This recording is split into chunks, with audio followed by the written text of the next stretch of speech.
Eid student academy में खुश आमदीद। आज का जो हमारा सेशन है वो इंटरनेशनल इकनॉमिक्स को लेकर है। इंटरनेशनल इकनॉमिक्स में आज हम बात करेंगे। बात हो रही थी जनरल इक्विलिब्रियम फ्रेमवर्क की हेक्सर-ओलन मॉडल के अंदर। इसी को थोड़ा सा डिटेल करते हैं, थोड़ा सा डिस्क्राइब करते हैं। देखिए, सबसे पहले बात करते हैं कि जनरल इक्विलिब्रियम काम कैसे करता है। अगर हम सप्लाई साइड की बात करते हैं तो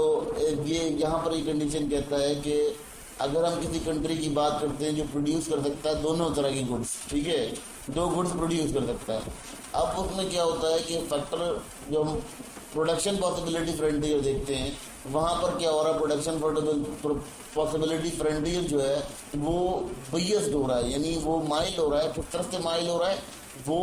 गुड्स जाए उन गुड्स की तरफ माइल हो रहा है जो कि बहुत ज़्यादा अबेंडेंट फैक्टर में पाई जाती है या बहुत ज़्यादा अबेंडेंट है, ठीक है, और इनके अंदर फैक्टर इंटेंसिविटी इस्तेमाल की जा रही है, सही है। जैसे कि पाकिस्तान की बात करते हैं सप्लाई साइड के ऊपर, तो पाकिस्तान के बाद जो पीपीएफ उसका कहाँ मूव करता है, उसका जो पीपीएफ है वो मूव करता है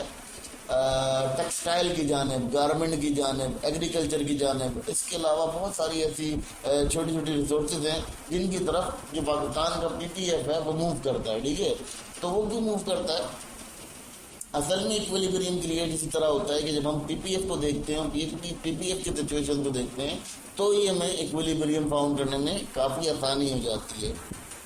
अब यहाँ कंडीशन क्या होती है कि देखिए, पहले हम बात करते हैं कि जब हमारी ट्रेड नहीं हो, अथॉरिटी की बात कर लेते हैं। अथॉरिटी क्या होती है कि देखिए, बेसिकली क्या होता है कि आपकी जो ट्रेड है वो पहले हुई नहीं होती है, ठीक है।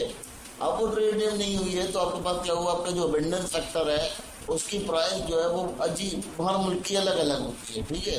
तो जब हर मुल्क की अलग अलग होती है तो पाकिस्तान की अगर हम बात करते हैं तो पाकिस्तान के पास अगर लेबर अबेंडेंट कंट्री है, ठीक है, वो लेबर अबेंडेंट कंट्री है, तो उसके बाद क्या कंडीशन होगी, उसके बाद कंडीशन ये होगी कि वो जो लेबर इंटेंसिव गुड्स हैं उनको बनाएगा तो वो चीपर बनेंगी, सही है। जैसे कि एग्रीकल्चर हो गया, एग्रीकल्चर के अलावा आपका क्रॉप हो गई, ये तमाम चीज़ें जो हैं वो आपके लिए चीपर पाई जाती हैं, इनकी प्राइस बहुत कम होती है। इसी तरह अगर हम यूएसए की बात करते हैं तो यूएसए कैपिटल इंटेंसिव है, तो उसके पास जहाज बहुत सस्ते हैं, मशीनरियाँ बहुत सस्ती हैं, यानी चीपर कंडीशन में, क्योंकि वो जल्दी बना लेता है, वो जल्दी उसको कैरीड फॉरवर्ड कर लेता है। तो ये तमाम चीज़ें जो है यहाँ देखना बड़ा इंपॉर्टेंट है। अगर देखें अब क्या हुआ कि हमने प्राइस पहले आइडेंटिफाई कर ली कि एक मुल्क के अंदर उसकी क्या प्राइस है, तो कुछ चीज़ों की कीमत बहुत ज़्यादा होती है, कुछ चीज़ों की कीमत कम होती है। तो जब हम उसकी पहले ही प्राइस एनालाइज कर लेते हैं तो हमें एक और फ़ायदा हो जाता है अपनी ट्रेड करने से पहले कि हमें इक्विलिब्रियम भी उसको आइडेंटिफाई करने में मदद मिलती है कि किस तरह से काम कर रहा है, ठीक है। तो यहाँ ये समझना बहुत ज़रूरी है कि जब हम बिफोर ट्रेड अगर कोई एनालिसिस करते हैं जो कि हमें पता चले कि हमारी एडवांटेज है भी इसको बेचने में या नहीं है, तो वो जो है वो हमारे लिए काफ़ी बेनिफिशियल उठा के देता है। अब यहाँ सिस्टम क्या होता है कि अगर हम बात करते हैं विद ट्रेड, पहले तो हमने बात की बिफोर ट्रेड, अगर हमने किसी को अंदाजा लगाना है तो लगा लिया। अब हमारी कंडीशन क्या होती है बिफोर ट्रेड के बाद, जब हम ट्रेड में शामिल हो जाते हैं और जब हम ट्रेड करते हैं तो उस सूरत में क्या होता है, उस सूरत में पता चलता है कि हमारी जो रिलेटेड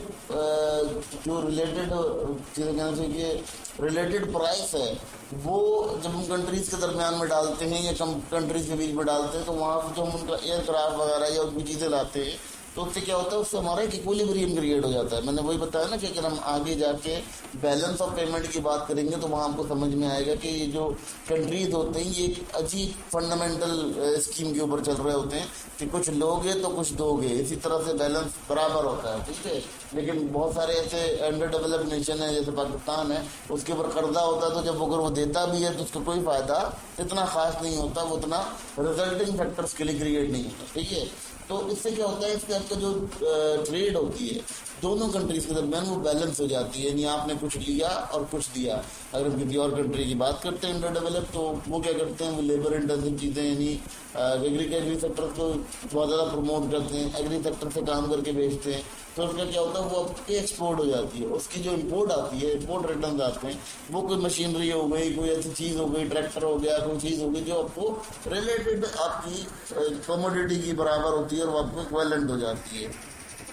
अब यहाँ कंडीशन क्या होती है, अब देखते हैं कि इक्विलिब्रियम कैसे क्रिएट होता है। अब हम देखते हैं अगर हमें किसी भी अशिया की चीज़ों की प्राइस को देखना है, कीमत को देखना है, तो देखा जाता है कि वो बहुत ज़्यादा शिफ्ट रहती हैं और उससे बहुत ज़्यादा रिटर्न हासिल होता है दोनों कंट्रीज़ को, जिसकी वजह से क्या होता है कि दोनों कंट्रीज़ के जो फैक्टर्स होते हैं वो एडजस्ट हो जाते हैं। लेट सपोज अगर हम बात करते हैं लेबर इंटेंसिव कंट्रीज़ की, तो वहाँ पर क्या होता है, वहाँ पर लेबर को पैसा मिलता है, लेबर की तरक्की होती है, लेबर का स्टैंडर्ड बढ़ता है, ठीक है, जो कंट्रीज लेबर अबेंडेंट होते हैं, ठीक है, और उनको उसका रिटर्न मिल जाता है, जो उन्होंने अपनी मेहनत की होती है उसकी मजदूरी मिल रही होती है। इसी तरह से क्या होता है कि जब हम बात करते हैं कैपिटल अबेंडेंस की, तो कैपिटल अबेंडेंस कंट्रीज में ये होता है कि जब वो कोई चीज़ बेचते हैं तो उनके पास ऑटोमेटिकली पैसा आना शुरू हो जाता है। वो जो पैसा आता है वो कंडीशन आपको समझ में आनी चाहिए कि वो सिस्टम जो है वो आपका इक्विलिब्रियम क्रिएट होता है। प्राइजेस के अंदर बीच में जो इक्विलिब्रियम क्रिएट होता है वो कैसे क्रिएट होता है कि कुछ चीज़ें जो यहाँ से भेजी जाती हैं तो उससे क्या होता है, लेबर की औकात बेहतर होती है, लेबर बहुत अच्छे तरीके से काम कर पाता है, ठीक है। फिर अगर उसके बाद अगर हम बात करते हैं तो वो जो है लेबर अबेंडेंस से होकर शिफ्ट होकर वो कहाँ चला जाता है, वो चला जाता है एक ऐसी कंडीशंस के अंदर जहाँ पर आप देखेंगे कि आपका जो सिस्टम होगा वो शिफ्ट ऑन होता चला जाएगा और प्राइसेस के हिसाब से बदलता चला जाएगा। तो ये तमाम चीज़ें यहाँ समझना बहुत इंपॉर्टेंट है, क्योंकि बीइंग ए स्टूडेंट आप लोगों के पास देखें, आप लोगों को ये चीज़ समझना बहुत ज़रूरी है, क्योंकि आप लोग अगर इसी को क्लियर कर पाएंगे कि जब प्राइसेस का इक्विलिब्रियम क्रिएट होगा तो ही आपका जो अबेंडेंट फैक्टर है वो आपके लिए रिसोर्सफुल साबित होगा। लेकिन वही बात है कि हम अंडर डेवलप्ड नेशन की बात करें तो वो लोन पर होते हैं, तो उनका ये फर्क नहीं हो पाता, बहुत मुश्किल हो जाता है। अब यहाँ अगर हम बात करते हैं स्टूडेंट्स पे ये जो इक्विलिब्रियम हैं या ये ओलन थ्योरी है, ये आप तमाम बच्चों को इसलिए पढ़ाई जा रही है कि आप लोग एक बीइंग इकोनॉमिस्ट आप लोगों ने आगे जाकर पार्टिसिपेट करना है, और आप अगर मास्टर्स लेवल पर हैं या अपना एमफिल लेवल के ऊपर जा रहे हैं तो वहाँ आपको बहुत ज़्यादा इस चीज़ को रिसर्च करना पड़ेगा ताकि आप उसके ऊपर रिसर्च कर सकें और रिसर्च करके एक अपनी कंप्लीट थ्योरी दे सकें। तो यहाँ ये भी समझना बहुत इम्पोर्टेंट है, क्योंकि स्टूडेंट्स ये जो सिस्टम्स होती हैं, ये जो चीज़ें होती हैं, ये आपके लिए बहुत ज़्यादा बेनिफिशियल साबित होती है, क्योंकि आप लोगों ने जब अगली स्टेजेस पे जाना है, अगली स्टेजेस पे जाके जहाँ पर आपने रिसर्च करनी है, जहाँ पे अपने पॉलिसी मेकर बनना है, पार्टिसिपेट करना है इन कंट्री के कामों को, कंट्री के मामलात को संभालना है, या नेशनल